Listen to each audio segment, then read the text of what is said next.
Namaku Payas. Aku memiliki seorang putri cantik jelita. Ia baru saja berusia 4 tahun. Lagi senang-senangnya aku melihatnya ketawa dan menangis. Namun, hari-hariku terus disibukkan dengan urusanku yang tidak tuntas-tuntas. Hari demi hari, aku harus pergi pagi pulang pagi agar putriku tidak sama dengan nasib piluku waktu kecil dulu. Ini cerita aku tulis sambil meneteskan air mata sedih. Waktu itu, aku adalah anak yang kurang perhatian orang tua. Orang tuaku yang saat itu adalah embah dari anakku, meninggalkanku merantau ke negeri orang. Sedangkan ibuku yang juga sebagai nenek dari anakku disibukkan dengan kerja di penggilingan padi. Nasib inilah yang selalu saya jaga agar anakku tidak merasakan hal yang sama. Sehingga bagiku tidak ada siang dan malam untuk mencari rezeki. Bahkan aku yang sempat lupa mana halal mana haram agar anakku tetap tersenyum dan ketawa, terutama istriku. Namun hal itu tidak dapat aku tolak. Karena aku dan istriku terus bertengkar, bahkan tidak ada jarak pertengkaran itu terus berlangsung. Seakan-akan tidak berujung. Kata-kata kasar terus aku terima setiap harinya, bahkan setiap paginya. Hampir 3 tahun lamanya, aku berusaha membuat suasana lebih baik. Namun upaya itu tetap saja gagal. Sikap baik, perilaku sopan santun yang saya lakukan tidak ada artinya sama sekali di depannya. Sampai hari ini aku tidak mengerti siapa salah dan siapa benar di antara aku dan istriku. Namun, ya sudah, biar aku yang salah. Mungkin ini adalah takdir aku dan anakku harus terpisah di saat lucu-lucunya. Yang paling menyakitkan, setiap pertengkaran selalu berujung kata perpisahan. Namun aku yang sangat mencintai istriku terus menolak agar perpisahan itu tidak terjadi. Ya, alasan utama aku sayang mereka. Aku tidak ingin kehilangan mereka. Aku tidak ingin kehilangan senyum anakku. Aku tidak ingin kehilangan semuanya. Aku yang gila-gilaan mencari nafkah untuk mereka, sampai tidak takut aku harus melanggar hukum atau melawan orang banyak. Yang penting, aku dapat uang agar bisa penuhi keinginan dan permintaannya. Hingga istriku memutuskan untuk tinggal di rumah orang tuanya. Dan aku pun ikut numpang di rumah mertuaku.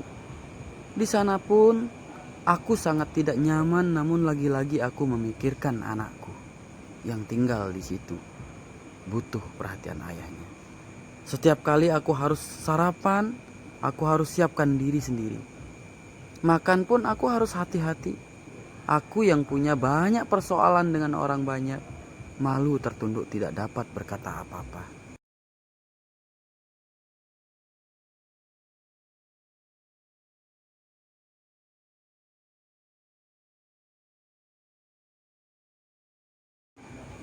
Hampir 1 tahun lamanya aku numpang di rumah mertuaku. Aku harus menelan rasa malu yang berkepanjangan, tapi aku tutup telinga seakan-akan tidak mau tahu apa yang terjadi. Namun tetap saja tidak bisa. Tetap terfikirkan apa itu yang terjadi. Hingga akhirnya di puncak permasalahan, tibalah waktu pahit itu datang. Istriku yang aku cinta dan anakku yang sangat aku sayang harus memisahkan diri dariku. Tepat di awal tahun 2021, aku mendapatkan kabar buruk melalui WhatsAppku. Sebelum aku buka, aku senang sekali. Aku kira foto yang dikirim adalah foto lucu putriku yang sudah biasa dikirimi sebelumnya. Namun apa yang terjadi?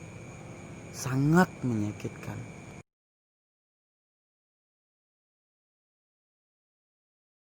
Foto yang dikirimi adalah foto gugatan perceraian yang sudah diajukan ke pengadilan agama setempat. Seketika itu, wajah bahagiaku berubah menjadi wajah sedih yang tidak dapat disembunyikan di hadapan teman-temanku.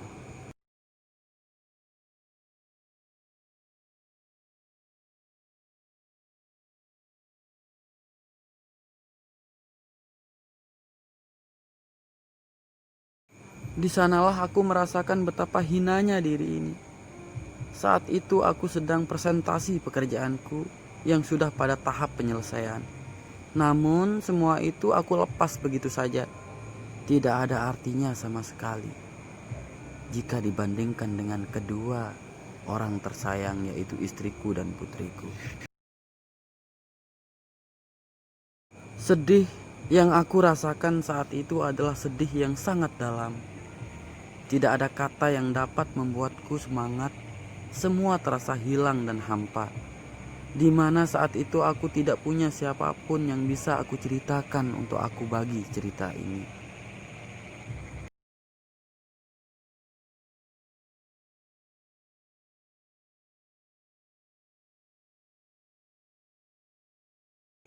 Hari ini aku seorang diri yang tidak dapat berbuat apapun.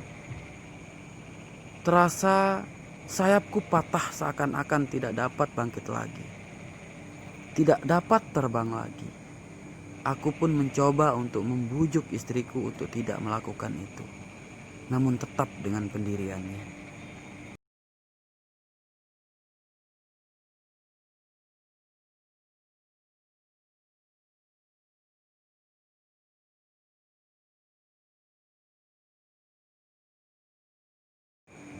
Sepanjang malam dan hari yang aku lalui, aku kuatkan diri. Namun wajah mereka nampak seakan-akan di depanku. Patah hati yang tidak pernah aku rasakan sepanjang hidupku.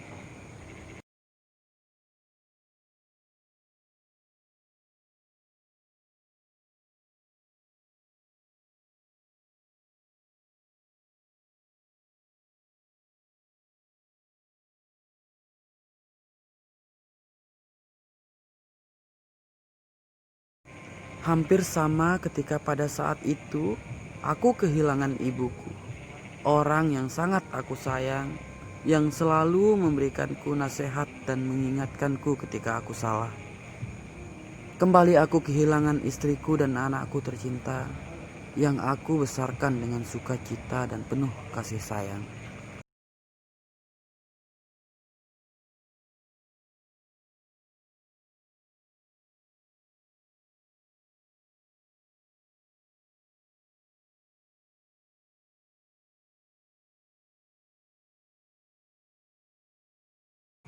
Tak lama kemudian, aku mengambil sebuah keputusan yang sangat berat.